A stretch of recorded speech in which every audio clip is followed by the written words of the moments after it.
বাংলার একটি জনপ্রিয় ও ব্লকবাস্টার ধারাবাহিক হচ্ছে চিরদিনই তুমি যে আমার।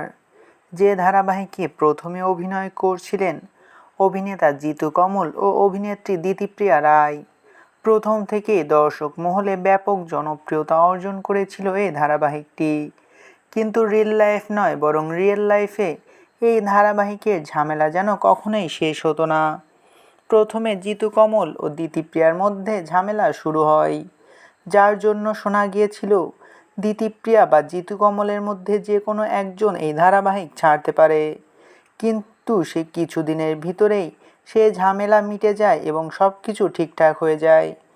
তার কিছুদিন পরেই আবারও ঝামেলা শুরু হলে এবার সত্যি সত্যি ধারাবাহিক ছেড়ে দেন অভিনেত্রী দিতিপ্রিয়া রায়। আর সেখানেই এন্ট্রি ঘটে নতুন মুখ শিরিন পালের। কিছুদিন আগে এই ধারাবাহিক থেকে আরও একটি গুরুত্বপূর্ণ চরিত্রে অর্থাৎ মীরাকে বাদ দিয়ে দেওয়া হয়েছে। যে চরিত্রে অভিনয় করছিলেন জনপ্রিয় অভিনেত্রী তন্নিলাহা রয়। তিনি জানিয়েছেন, কোনো কথাবার্তা কিচ্ছু নয়, হঠাৎ করেই নাকি তাকে বাদ দিয়ে দেওয়া হয়েছে এই ধারাবাহিক থেকে। আর সেখান থেকেই আবারও দর্শক মহল ক্ষোভে ফেটে পড়েছেন।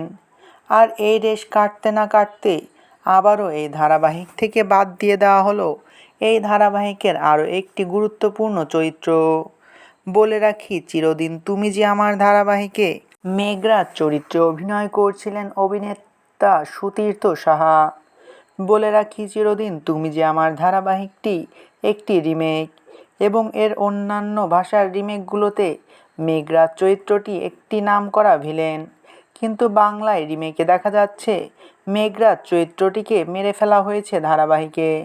আর তার জন্য এই ধারাবাহিক থেকে বিদায় নিল অভিনেতা সুতীর্থ সাহা। এটা দেখে আবারও দর্শক মহল ক্ষোভ প্রকাশ করেছেন চিরদিন তুমি যে আমার ধারাবাহিকের প্রযোজনা সংস্থার কাছে। তাদের কাছে কথা, যদি ধারাবাহিক থেকে এভাবে একে একে অভিনেতা ও অভিনেত্রীদের বাদ দিয়ে দেওয়া হয় তাহলে তারা এই ধারাবাহিক আর দেখবে না। আর এক দল বলছে, যদি এই ধারাবাহিককে সঠিকভাবে রিমেক করতে নাই পারতো তাহলে এসবিএফ প্রোডাকশন হাউস কেন হাতে নিয়েছিল এই ধারাবাহিকটি। এই বিষয় নিয়ে আপনার কি মতামত, তো অবশ্যই কমেন্ট করে জানাতে পারেন। ভিডিওটি ভালো লাগলে চ্যানেলটিকে সাবস্ক্রাইব করে আমাদের সাথেই থাকবেন।